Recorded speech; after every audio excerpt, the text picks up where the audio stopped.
This conference will now be recorded.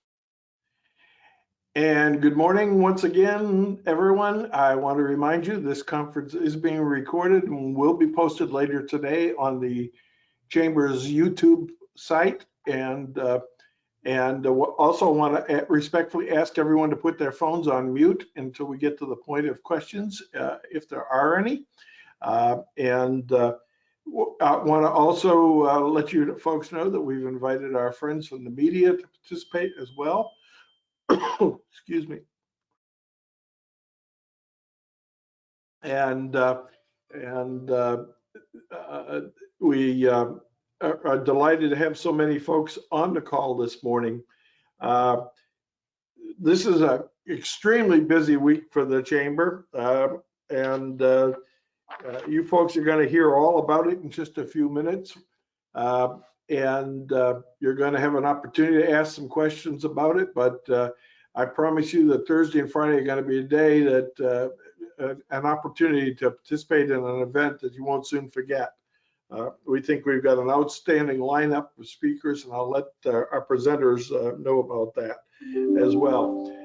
Do want to let you know that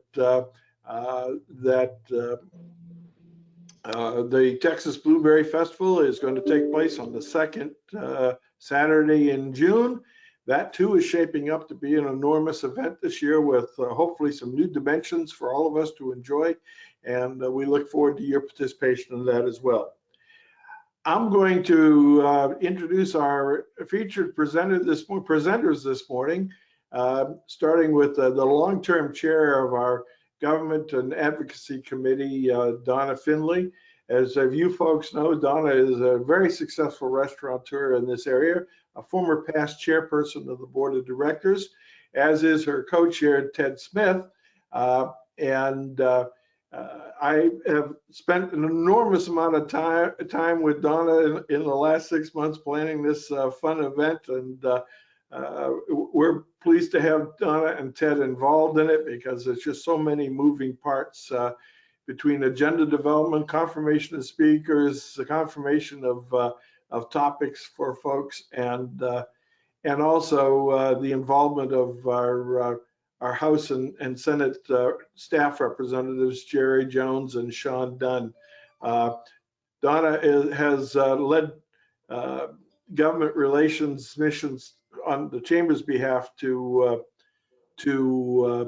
Austin in recent months, and all of her great work will be evident to us on Thursday and Friday. So with that, I'm going to introduce Donna Finley and Ted Smith for the purpose of giving you an overview of LSLS 2022. Donna, it's all yours.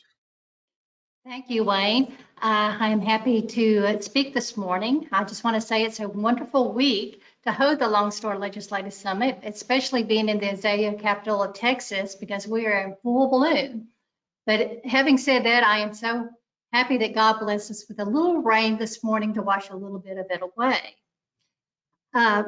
We will be having at least 300 people or more have registered at this point for our two-day event. We will have a reception on Thursday night. At the reception, we will also have a Media Madness panel, and should be very interesting. And you will have a chance to visit with all the legislators that are in town at that point, and maybe voice your concerns or your encouragement for a job well done to them or for them. We have many VIPs coming in. We have a NASA astronaut and Navy SEAL, Chris Cassidy. He will be our featured speaker on Friday. We have the Texas Association of Business President and CEO, Glenn Hammer, and the Texas Speaker of the House, Dave Phelan. And right now, over 30 members of the Texas House and Senate are registered to attend. Ted, would you like to chime in? Yeah, I would. I'm privileged to be on this. I was the outgoing chairman of the board, so I always had something to do with the Government Affairs Committee, but really have gotten involved since Todd Brown has gone into his presidency or chairmanship, and just trying to learn, under Donna and getting advice from Todd as well as Wayne on what I can do to help. And I'm just so fascinated with this event because, like Donna said, this is the largest gathering of legislators in Texas outside of Austin. I mean, that's huge. That's something you would think Houston or Dallas or one of the big cities, the metroplexes would host, but they don't. So we do it right here in Nacogdoches, and as your membership for the chamber, you get to be a part of that. You get to come out and listen. And I'm looking over the brochure that got mailed out to everyone a couple of weeks ago, and just looking at the list of sponsors, and it's just so impressive to see how many businesses in our community have stepped up to be a part of this. I mean, it's dozens upon dozens of sponsorships. And like Donna said, with approximately 300 expected in attendance, we believe this could be our biggest LS so far. And, coming off of not having one in 2020 due to COVID, this one we feel like will be even more special. So we're just really excited. There's still openings for some sponsorships. There's still time to get in and get your tickets. I would highly recommend you do it as soon as possible because there will be a capacity issue. We do coordinate with SFA Student Center on their capacity and what they allowed. So, this may be the first time ever where we have a firm cutoff, and you may not be able to get in if you wait till the last minute. And Barbara Hall will be the first one to tell you, you better get in now. She's always on our, almost said the BUTT word, but she's always on us about about golf tournaments. So she'll probably be on you about this too. But just thrilled to be a part of it. Um, can't think of a better event here locally, and I definitely encourage everyone to do all you can to get involved. You got anything Donna? else on that, Donna? Yes, I'm just going to let you know that there will be 6 panel discussion sessions on Friday, and they will deal with the border issues, energy, social media, infrastructure, education, and healthcare. The event will be recorded and played on local cable stations. Our presenting sponsor this year is Texas Healthcare Association of Texas. But we have had great support from our community, and we really do appreciate not only sponsorships, but the volunteers that have come forward to help with this event, because this event could not be held without everybody doing their share of what they are doing. Of course, Senator Nichols and State Representative Clardy have been very involved, as well as their staff. And it's just amazing what can happen when 2 people get motivated to make an event happen. It comes off in a big, big way when everybody else joins in. I want to thank the chamber staff because they have put in many long hours on this. Everybody's had a part and everybody has pulled their part together, and I really do appreciate that. And I am just looking forward to seeing everybody Thursday evening and Friday at the Lone Star Legislative Summit. Thank you. And Donna and Ted, I want you both to know, I just got off the phone with the staff and the president of the Texas Association of Business, Glenn Hammer, and his staff said to me on the conference call that this conference on Thursday and Friday is the talk of the town in Austin. So I think that the impact of this is, I forget from time to time how far the reach is of this program. Are you surprised by that, Donna? I think this is what we should expect. We're putting on a great event, and I think people should be talking about us. And there are a lot of people coming here, and we have a great place for them to come to. That's great. Any questions for Donna or Ted on this?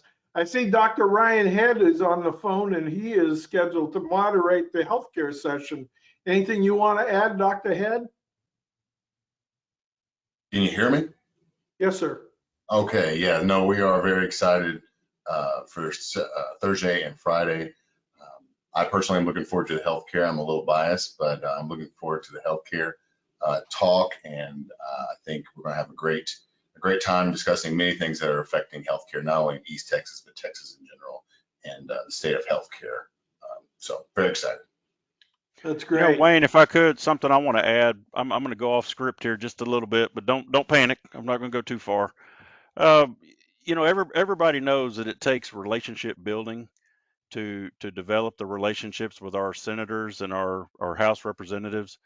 So one of the things our government affairs committee does is we make a trip to Austin and we go see these legislators there in their, you know, on their turf, and we build those relationships. But then to have them come here on our turf, it just further solidifies those relationships so that when we need to go back and talk to these guys about some tough issues or things that our community needs, I mean, we're swinging a pretty big bat at that point. We're able to go in there and lean on them a little bit and say, hey, Nacogdoches County needs this, they need that, we need your support. And if it wasn't for the relationships that we build, making trips to Austin, hosting events like LSLS, we couldn't do that. You know, we would just be a small squeak of the wheel instead of a big squeak. So this event really goes a long way to help us get some oil when we need it. And the more support that we have from this community and from you guys just further solidifies that so that they see, hey, this community is connected. They see the relationships between the county, the city, you know, the chamber, city hall, Mario, the mayor, SFA. Cannot forget to mention them, because without them, you know, we're half the size town that we could be.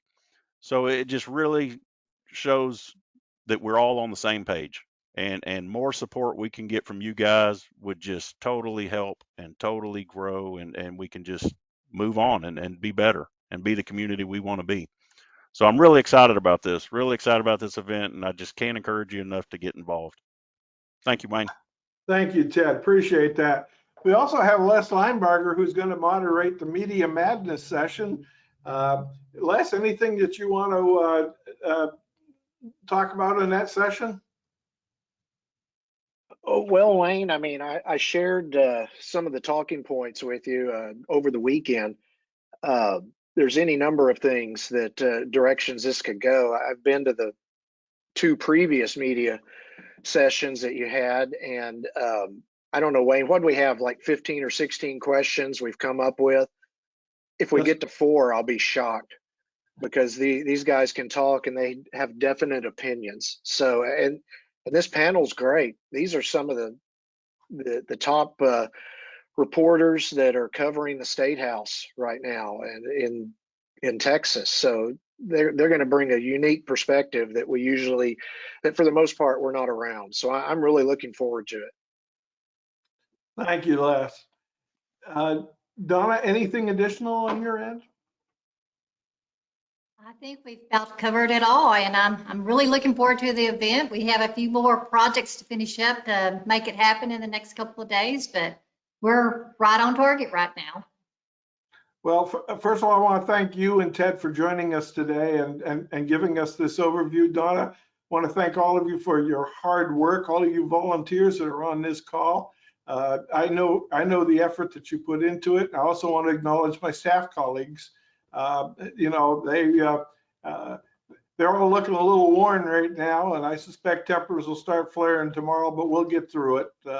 And there'll be no casualties along the way. But all kidding aside, we think we put on a hell of a show, and we're looking forward to seeing all of you there if you can make it. I also want to acknowledge the fact that this call is sponsored by our friends from Burke, and we really do appreciate their generous support of this bi-weekly call. Speaking of government and politics, we could have no better person than to transition to at this point than our city manager, Mario Canizares. There's nobody that has a greater stake in the politics of Austin, probably in Nacogdoches, than our city manager. Good morning, Mario. Wow, Wayne, thank you. I feel like that's almost like a WWE type entry here, so I appreciate it. Hope everybody's doing well. As Wayne mentioned earlier about the Blueberry Festival and all the activities on that weekend, if the crowds are any indication here in the next month and a half or so, or actually maybe 2 months, of what we had this past weekend here in Nacogdoches, you're going to have an incredible event. This past weekend, we had a bevy of activities in and around downtown all over our community. Wine Swirl was a hit. 1,200 tickets, I believe, were purchased, sold out, plus others came into downtown, just kind of stumbled across the event. We had an incredible number of vendors and wineries represented, food trucks, all had great events. Our storefronts here in downtown really killed it. For the most part, they really did some of their better days because of Wine Swirl. On Sunday, we had Kite Fest out at the airport. The airport looked great. It was my first event to attend. I could not attend last year, but it just seemed like our community really shined over the course of the weekend. So really proud of our city. Coming up tonight, we do have city council. Relatively, I said relatively, I don't want to jinx myself, but we have a relatively normal agenda,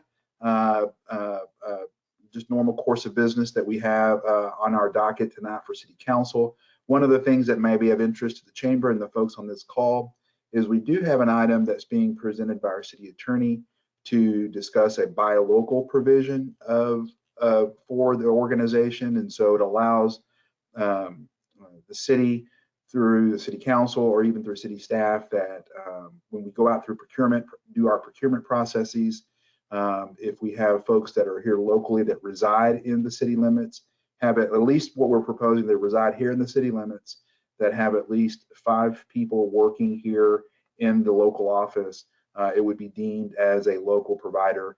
And based on our bidding laws, if by chance a bid comes in and a bid that's here locally may be a little bit higher than someone that's not local, does give us the option of going with that local bidder, that local provider. There are some prescribed thresholds in state law, and so depending on which category you're in or what you're bidding on, it could be as low as 3% difference to 5% difference. So we'll go over all that with city council tonight and get their direction, and then we'll bring forward an ordinance for their consideration at a future meeting. The other thing that's up for tonight is actually more of a celebratory type thing. Our police department, Nacogdoches Police Department, is being reaccredited. They went through a process to have a series of their policies and their staffing and their procedures reviewed by peers in their profession, by the Texas Police Chiefs Association, and they passed with flying colors. So tonight, the police chief from the city of Kilgore will be coming to present the reaccreditation certificate to Chief Seavey in front of city council. So that's a great thing. Then tomorrow, and meeting starts today at 5:30, open to the public. Then tomorrow, Wednesday, over at the rec center, starting at 3:30, we're going to be having a follow-up workshop with city council dedicated to our capital improvement program. Many of you know, and you all have spoken to me privately and publicly at some of the opportunities I've spoken in various functions. One of the big areas of emphasis for our organization is to address our infrastructure needs. And so tomorrow, late afternoon into hopefully not too late into the evening, but into the early evening, we'll be covering those proposals that staff believes are our highest priority, allow council to obviously give input on that and set the direction. That meeting is also open to the public, and we'll be covering our general fund areas, our water and sewer areas, airport improvements, solid waste improvements. And so those are those key areas that we want to focus on in the near future. So again, I want to echo what's been mentioned today by Donna and Ted and Dr. Head and Les about the Lone Star Legislative Summit. We're excited about it. This will be my first one here as well, because obviously they didn't have it in 2020. But we're excited about having folks here in Nacogdoches to really have our community shine. Tons of legislators plus agency heads and all the associated staff that goes along with that. We are excited about having them here for the next few days, and can't wait to be able to show off our community. And with that concludes my report, Wayne. I appreciate it. Thank you, Mario. Lots of wonderful things going on with the city of Nacogdoches, and we appreciate your leadership. It's a great time to be in NAC. So I'm pleased now to welcome I believe, Misty, are you going to be giving the report for Graham for SFA this morning? I am. Well, I will introduce you, Misty Wilburn, who's with the Marketing and Communications Department for Stephen F. Austin State University. I've had the pleasure of working with her for the last few weeks, and welcome aboard. Thank you so much. So I'd like to start out and say that we at SFA were so excited to be able to host the Noble Scholar Banquet last week along with Aviators Ball. Huge turnout at the Noble Scholar Banquet. I think one of the largest groups we've ever had, and it was just absolutely amazing. And I know I got to see many of you at both of those events, and we look forward to seeing you this week when we open up campus for the Lone Star Legislative Summit. We can't wait for that to happen. A few of the things that we would like to announce to the community that we've got upcoming in the next couple of weeks. The Board of Regents meeting starts this weekend on April the 10th and goes through April the 12th. If you didn't happen to notice, at Kennedy Auditorium, the theater department is putting on a production of Taming of the Shrew, April the 5th through the 9th. The plant sale happens this weekend, April 9th and 10th. And then we are going to be offering a jewelry and metalworking class this summer, which I think is going to be really exciting. And so if you're interested in that, contact admissions and we'll see if we can get you signed up. Are there any questions that I can answer? Any questions of Misty? Well, no, and I totally agree with you, Misty. The Noble the turnout was staggering on that. If we can get all those students to attend SFA, we took care of any enrollment issues. That's for sure. I know, absolutely. It was a great turnout. It was amazing. Thank you all for letting us participate in that. It was a wonderful evening. So there you go. Thank you, Misty, very much.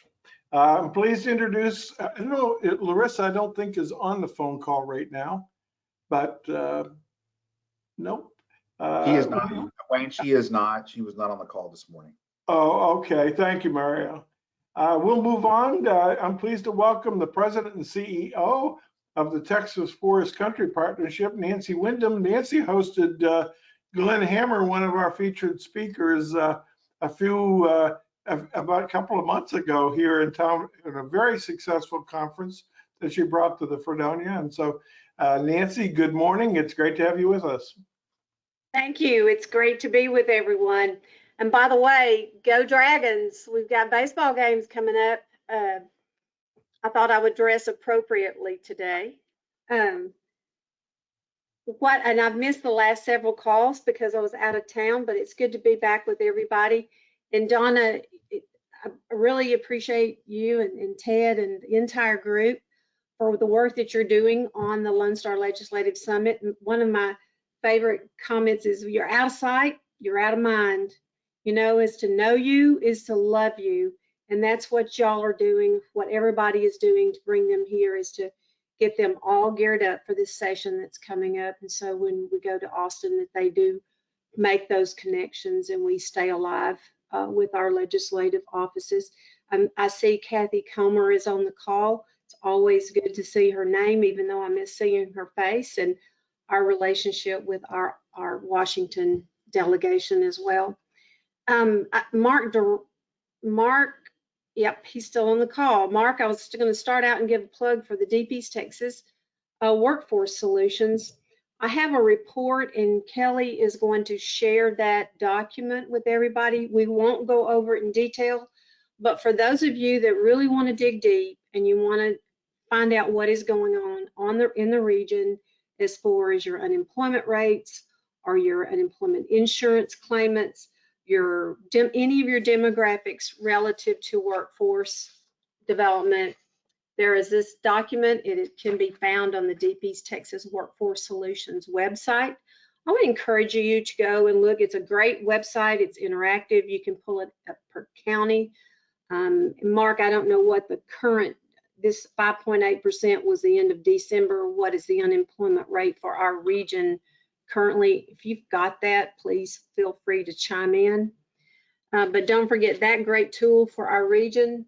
Also want to mention to you, that's the first thing that a site selector or a company will ask when they are looking in our region. When they are looking, they'll go on your website, they'll go on each of the county websites. They'll come to us and they'll ask you, what is your workforce like? So kudos to everybody that is, excuse me, that are keeping attuned to what we are, what we can provide. SFA, Angelina College, and all of our school districts, teachers, faculty, staff are working very, very hard to keep those connections fresh. And our job is to make sure that we're announcing and making sure that the world around us knows about who we are, what we're doing together. We have a ton, I've seen more project activity for the region, and I'm talking about outside of our area, to prospects coming in and looking in the last 5 months than I have seen the last 2 years. So there's a lot of interest, especially for our forest and wood products, but also for all the labor and the workforce that we have in our area. So heads up on that, and appreciate everybody working to do a better job or a great job to keep connections between education and workforce. Also, we're very involved with participating in regional broadband since the comptroller's office now has established that, and they're overseeing the broadband office thanks to our senator and rep in our district. We're participating. If you have not received or have not gone onto the comptroller's site and received an invitation to attend one of the listening sessions throughout the state, I would encourage you to do that.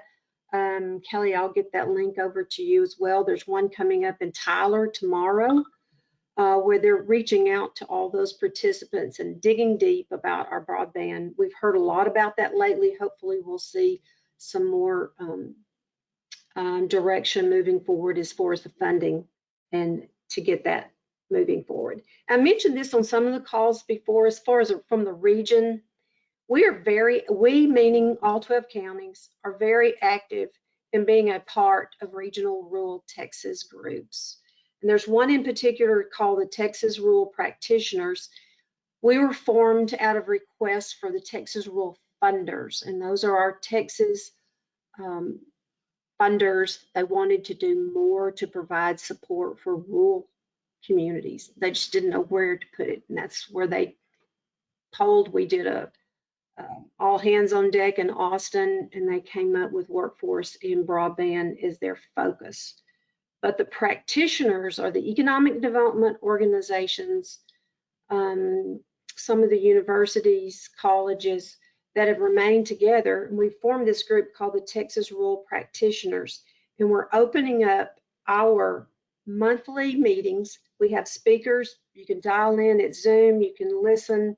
But this next one is on healthcare, and I think it would be valuable for each of you that's on this call or members that want to get really in tune to what's going on, not only in just this region, but statewide relative to healthcare, to join in, and Kelly and Wayne will make sure you get that one. Within our membership, I know Larissa is our contact for the I-69 corridor group. There's also in the region an I-14 group, and we have several members that are active on that one. I-14 is going to run east and west, and that will be south of us. But what it's going to do, along with State Highway 287, there are 3 major endeavors working at simultaneously. I-69 is more mature, and of course that affects 5 of our regional counties. And then the I-14 is south, and then 287 runs to the west of us slightly. But that is creating a really cool synergy and a lot of conversation about the transportation logistics for our region, and I think we'll reap a lot of benefits from that. I could go on, but I've always here, you have my number. Call me if you have any other questions on some things that are going on in the region. I know Sherry is real in tune with the Texas Forest Trails. And with that, I will sign off, and I'll look forward to seeing everybody at the Legislative Summit. And so proud of the work that everybody has done. Kelly, you've got a great photo bomber there in your background. It's always good to see you. Thanks so much, and I appreciate the opportunity to serve. Thank you. Anybody have any questions of Nancy?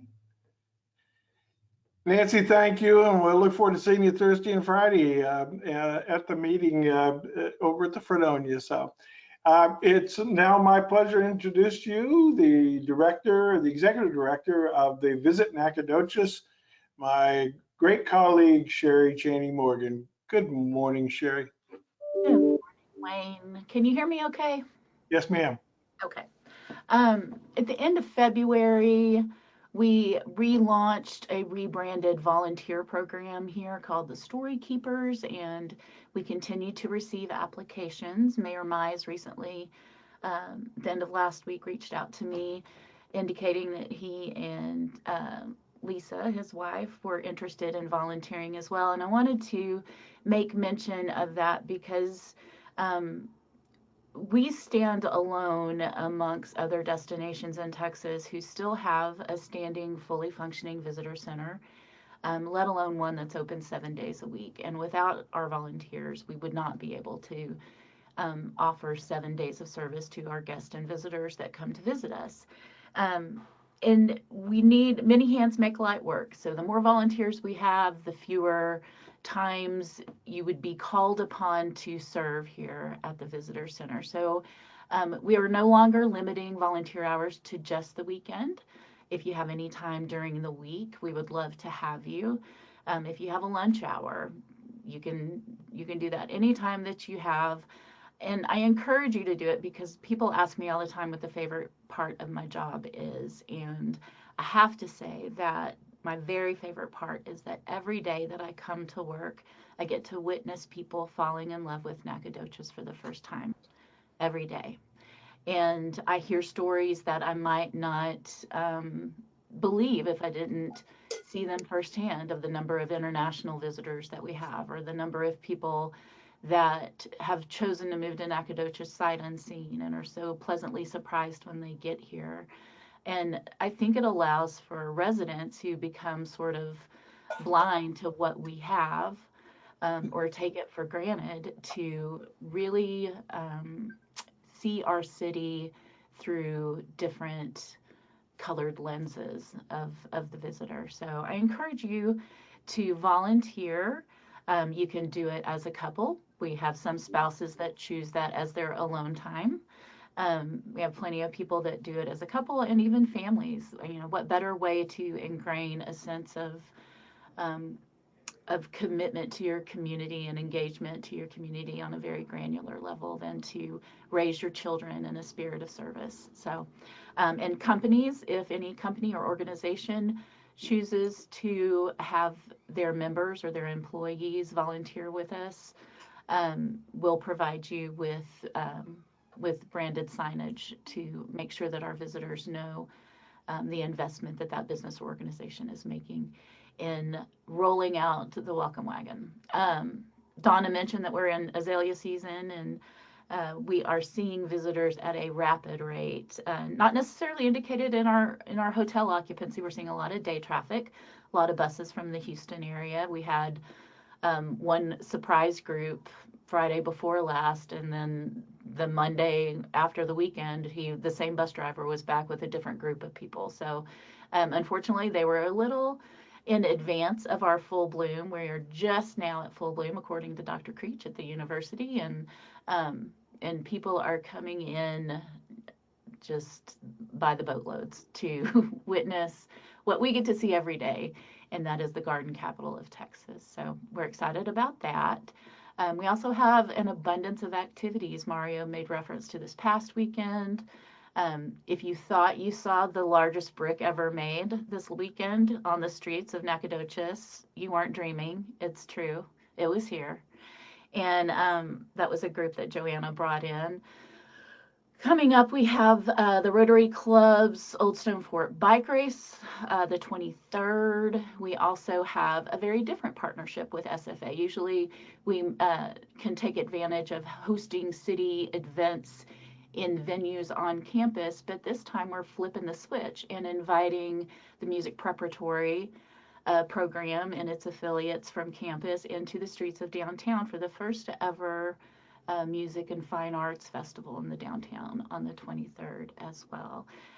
Lots of other events. The best part About all of that, if anybody ever says that there's nothing to do in Nacogdoches, Ashley Morgan would have something to say to them about that. Every week on Wednesday, she publishes our hot sheet of things, what's happening, things to do for the upcoming week. I encourage you to look for that for all the other events that are happening. And also wanted to make mention, not to steal Gary Lee's thunder, but April 30th.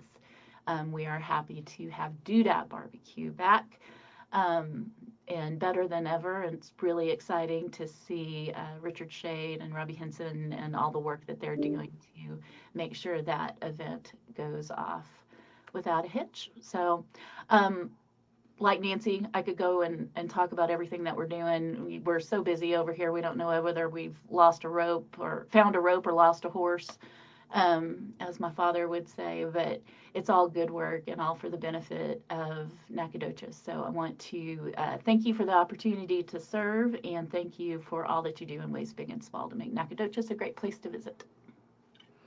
Well, thank you, Sherry, and I completely agree. This is not a town that sleeps very much.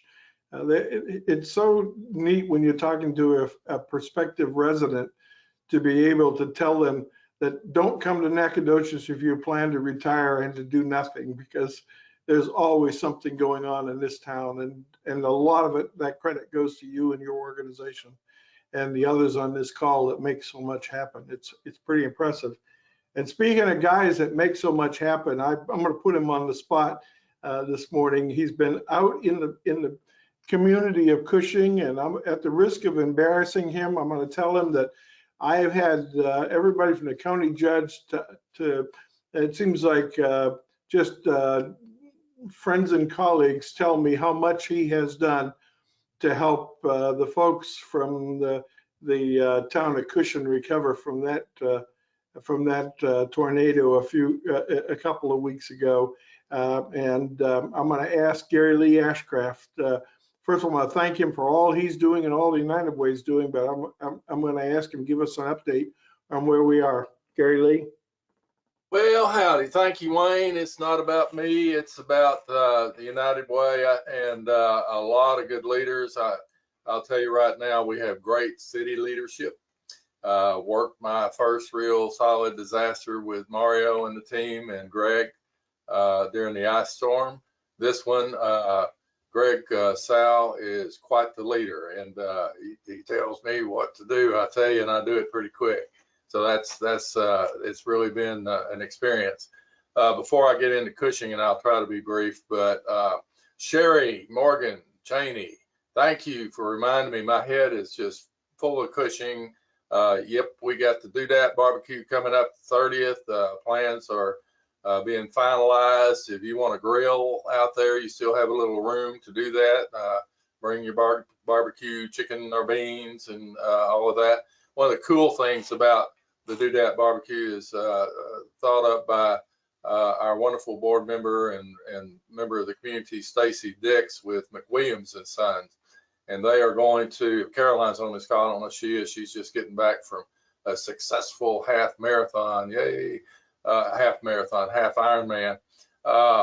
Anyway, we have an opportunity for your kids to come out early to the event. It opens at 10, somewhere around 10 or 11. And we'll advertise this, of course, I'm not sure of the times, and produce the finest sauce for barbecue. It's a sauce contest, a barbecue sauce contest. And the kids will have the just right packages, all the same, to mix the ingredients.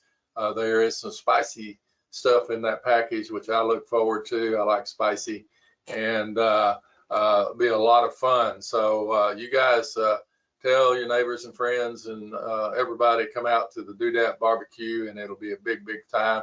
We're expecting a really good crowd for that. Like everything else around here, everybody's ready to get out. So it should be a fun time. It'll be at the Expo Center.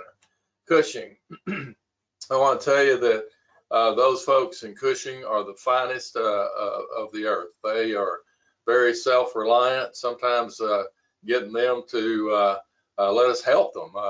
What we had out there were teams from everywhere, Texas State Emergency disaster group. They had an acronym for that. We had some federal people out there. The most impressive to me was the Texas AgriLife disaster response team. Good Lord. And when they came in on their logo shirts, they had the little clover things. I thought, what are they doing here? They just deal with kids and ponies. But they are sanctioned by the state of Texas. It's a Texas A&M group. And they came in, about 25 of them, right on the first of the event of the tornado, and threw their pads out on the desks, hooked up, and they were in the field in 30 minutes and solving problems and challenges. I will tell you that the best example of the tornado destruction out there would be the little town of Leinberger, which I had never heard of in my life. A nice little village of 27 homes that aren't there anymore. They were totally destroyed. Lots of damage on the stoplight, the flashing stoplight in Cushing, towards Nacogdoches, not so much. Towards Rusk, really destruction, especially when you get down in the countryside. And I could go on with 1,000 stories. Greg was very, very pleased with the efficiency of our team. I'm a member, Patty Goodrum's a member of the Nacogdoches County disaster response team. Our role at the United Way was, one, to be a connector. We had a lady, for example, that had a tractor trailer kind of thing on her mobile home. And she was 90 some odd years old with 2 little poodles or something. And we got some tow truck type people out there. And when she arrived at the door, she said, "Nope, I got this. Don't worry about me." And thankfully, the folks said, "No, you don't." And in 5 minutes, they had that thing off of her home so that we could get to getting it repaired. We're in the recovery stage right now. I'll be down there tomorrow again. I don't know how many days I've been down there, but it doesn't matter. And we'll start trying to figure out how to get the big money from FEMA. I'll be calling some people today for more big money. Our role was to do something immediately, which Greg told me that he called me late one night and said, "You did something that never has been done." And I said, "I've done that before. You can ask my wife." But the fact of the matter is we wrote stimulus checks. Don't associate that with anything. We wrote checks for $600 to each of the people that were affected. Their applications were validated, a very simple 1-page application. Set with the fire chief there in Cushing, fire chief in Looneyville, and a couple of really solid guys. And they validated, each one of the applications. Some really didn't need it, not many. I had a lady in there that was single with 3 kids, and she'd had a hard life, and she lost everything she had. And when she came to the fire station, when we gave her the check, it was tears. Those checks hopefully gave them enough money to buy some groceries and kind of stabilize for a minute, and then let's look at what else we're going to do to put Cushing back together. It was really, really a good disaster. We're waiting for FEMA. FEMA started in Red Rock, doing analysis of all the damage. They'll end up in Caskin County or somewhere in Texas, and the threshold number is 47 million. Hit 46, we're out, but we feel like 47 million is certainly attainable. And then I'm going to learn a lot about FEMA and how to get that money in the hands of folks that can rebuild Cushing, and there's other folks helping with that as well. So say a prayer for Cushing. We have a fund. It has nothing to do with United Way. We don't get a clip or any of that kind of thing. It goes directly to where the group wants it to go. I've been told there's some substantial funding, but if you would like to send a check or go on our website, I think Facebook page, and you can donate to the Nacogdoches Area United Way Emergency Disaster Fund. Right now, Caroline's arrived back from her weekend, and I think she'll go into shock when I finally give her back the checkbook, because I think I blew it up, but I think we'll be just fine. So that's basically a message I wanted to get out there to you all.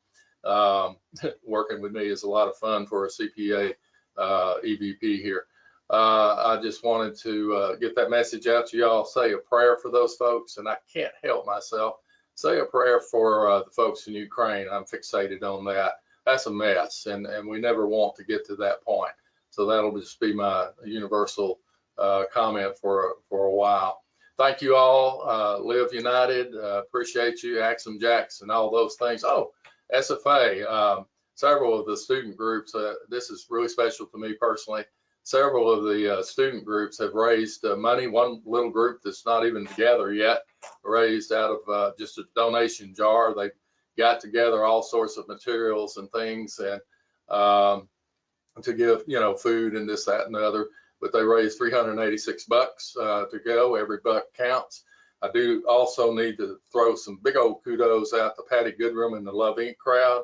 We're having resource sessions down there too. One is tomorrow afternoon, and we're having folks come in to find out how they can get help. Our agencies will be there. I noticed yesterday that the fellow from, Saturday afternoon, he was there from the Veterans Association, and trust me, there are plenty of veterans out there, and they weren't getting money, so to speak, but they were getting great information about resources available through the VA. To help them. Some of them are injured, some of them are this and that and the other. So Patty was responsible for validating and directing volunteers. If you're interested in volunteering or you have a group that is, see her. And here's the resilience part. She had organized a whole warehouse of furniture and, things you need to rebuild.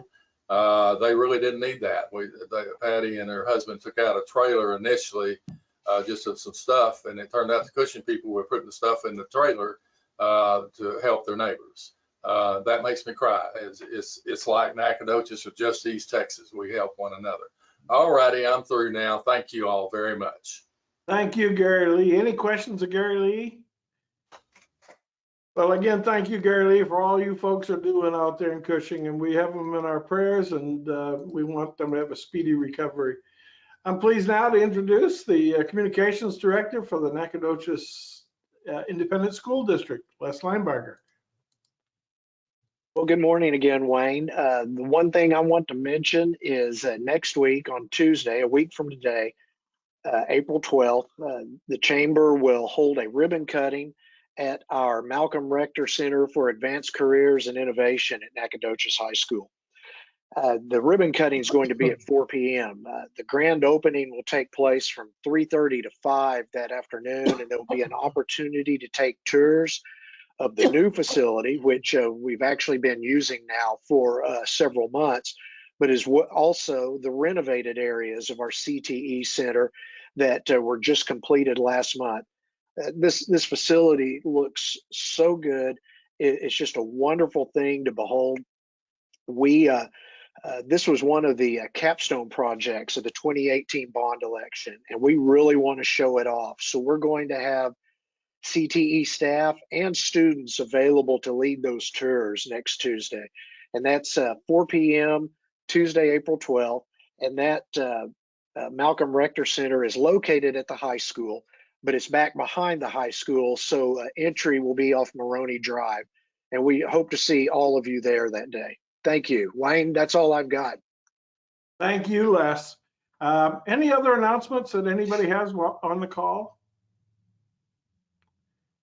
If not, first of all, I'd like to thank Donna and Ted for their participation on the call here today, and we appreciate that. I also want to thank all of our presenters today that gave us updates on issues.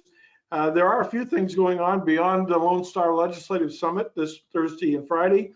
The Business Development Series will feature a program on cybersecurity at 8:30 on April 21st, which is a Thursday. We'll have a ribbon cutting for the Commercial Bank of Texas on Thursday, April 21st as well at 4:45 p.m. And then we'll have a Live After 5 hosted by Commercial Bank of Texas at 7 p.m. on the 21st as well. So that's a big day for us. Hopefully you can all join us on that. And we've got eggs and issues. There'll be some information sent out from that very, very soon. which will be on April 28th, Thursday as well. And so there's a lot going on. We appreciate everybody's efforts, and we hope you all have a great week. Thank you for participating, folks.